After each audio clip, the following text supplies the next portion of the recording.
ची शेवटची निवडणूक आहे हे समजून सुप्रिया सुळेला मतदान केलं. असं आहे, मी परत सांगतो की महाराष्ट्रातील जनतेने ज्या पद्धतीचा पुरापुरीचं राजकारण केलं, ज्या पद्धतीनं पवार साहेब आपल्या बारामती मतदारसंघामध्ये दटून झाले पाहिजे, त्याच्यामुळे त्यांचं घर फोडण्यात आलं, पक्ष फोडण्यात आला, पक्ष दुसऱ्याला देऊन टाकण्यात आला, चिन्ह दिलं, आणि हे सर्व गोष्टी महाराष्ट्रातील जनता उघड्या डोळ्याने पाहत होती. त्याचा राग आणि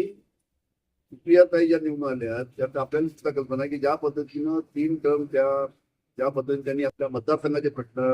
लोकसभेत मांडले, ज्या पद्धतीनं राज्याचे प्रश्न मांडले, ज्या पद्धतीनं देशाचे अनेक महत्वाचे प्रश्न लोकसभेत अतिशय प्रभावीपणे मांडले,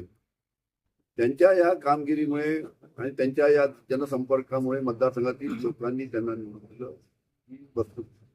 आणि सगळ्यांना माहीत आहे.